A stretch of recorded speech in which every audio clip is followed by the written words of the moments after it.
en donnant à cette équation une forme plus familière, nous pouvons approfondir la signification de la température. Je vais comparer l'équation que j'ai obtenue à l'équation d'état empirique d'un gaz parfait. En simplifiant, nous voyons que la température est une mesure directe de l'énergie cinétique moyenne des molécules. Alors, l'énergie cinétique moyenne d'une molécule d'un gaz parfait est égale à 3,5 kT. K est la constante de Boltzmann, je vous rappelle. Puisque V peut être divisé en fonction de ces trois composantes, Vx, Vy et Vz, alors Vx carré est égal à 1 tiers V carré. Et nous pouvons dire que 1 demi m Vx carré est égal à 1 demi kt. Même chose pour Vy et Vz. Donc, l'énergie cinétique moyenne de translation moléculaire associée au mouvement dans la direction x est égale à kt sur 2. Il est de même pour Vy et Vz. Alors, 1 demi Vx carré égale 1 demi kbt, 1 demi m Vy carré égale 1 demi kbt et 1 demi m Vz carré égale 1 demi kbt, d'une façon que lorsque vous ajoutez Vx carré plus Vy carré plus Vz carré, je vais faire 1 demi m V carré égale 3 demi kb. On dit d'une particule ponctuelle qu'elle a 1 degré de liberté quand elle ne peut se déplacer que dans une seule direction. Une particule ne pouvant se déplacer que dans un plan a 2 degrés de liberté. Lorsqu'elle peut se déplacer dans un espace tridimensionnel, on dit qu'elle a 3 degrés de liberté. Ainsi, chaque degré de liberté indépendant fournit une même quantité d'énergie au gaz qui est 1 demi kT sur 2. La généralisation de ce résultat donne le théorème de l'équipartition qui dit que l'énergie d'un système en équilibre thermique se répartit également entre tous les degrés de liberté indépendants.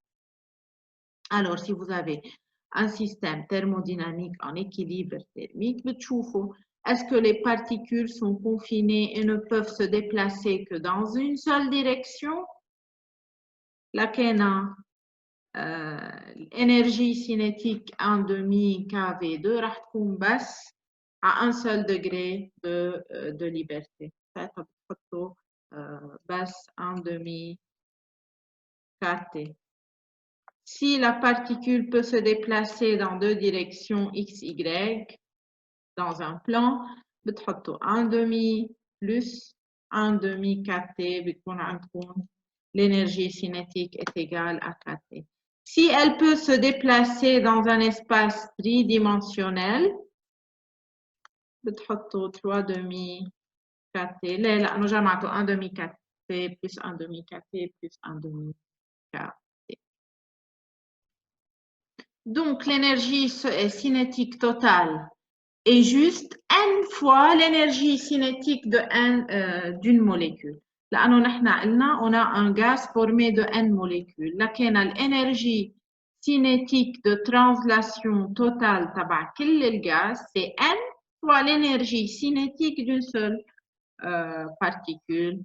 Alors, c'est égal à 3 demi nkt ou bien 3 demi NRT, NK, on a déjà vu ça dans le chapitre précédent.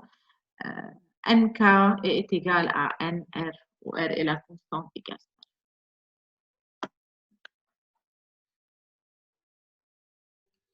Si vous avez un gaz monoatomique où seulement l'énergie cinétique de translation est prise en considération, alors on peut dire que U, qui est l'énergie de translation, l'énergie cinétique totale de translation est égale à 3 demi nkt ou 3 demi nrt. Cela nous indique que l'énergie interne d'un gaz idéal ne dépend que de sa température, Alors, lorsqu'on mesure la température d'un gaz, on peut directement mesurer son énergie interne. OK? Aussi, on peut mesurer la vitesse moyenne des molécules. Je vous rappelle, pour les gaz monoatomiques, la vitesse quadratique moyenne, VRMS, est égale à la racine carrée de V carré moyenne. Il est souvent plus significatif d'exprimer l'énergie cinétique en fonction de VRMS. Alors, elle est égale 3kT sur M ou bien 3RT sur M. Vous remarquez que lorsque la masse molaire augmente, de la molécule augmente, à une certaine température donnée, la vitesse va diminuer. Ici, on représente dans le tableau les vitesses à 20 degrés Celsius de quelques molécules. Ici, on a un gaz H2. Alors, VMRS 1902 mètres par seconde. طلعوا وقت يكون عندكم H2O صارت 637 متر par seconde. هون زدنا الماس مولار.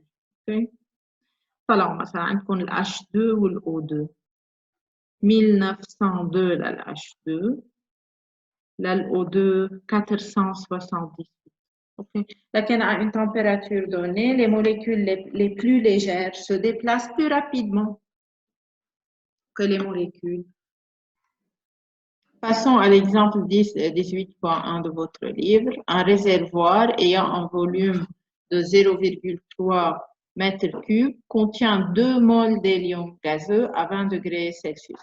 En supposant que l'hélium se comporte comme un gaz parfait, déterminer l'énergie interne totale de ce système. Comme vous le savez, l'hélium est un gaz monoatomique. Alors, on peut appliquer les formules qu'on a déjà élaborées dans le cours.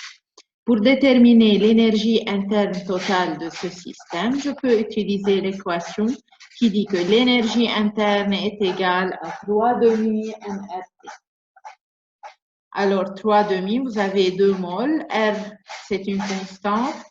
Et T doit être exprimé en Kelvin. Alors, l'énergie interne sera égale à 7,3 par 10 joules. Ici, il faut faire attention. T doit être en Kelvin. OK, je vous rappelle, s'il vous plaît, mettez toujours les unités. OK, B. Quelle est l'énergie cinétique moyenne de chaque molécule? L'énergie cinétique moyenne de chaque molécule est égale à 1,5 mV carré moyenne, qui est égale à 3,5 kT. Et aussi, c'est une application directe de la formule. 3,5 fois R fois K, qui est 1,38 par 10 moins 53 joules par Kelvin, fois la température en Kelvin. Kelvin ou Kelvin بيروح وبيبقى عندكم l'énergie en joules, bien sûr. À la fin, déterminer la vitesse quadratique moyenne des atomes. Alors, VRMS. VRMS, elle est égale à racine de 3RT sur M. Alors, ما نكون يهم كلهم RT والماس مولار de l'hélium. أكيد تعرفوا إنه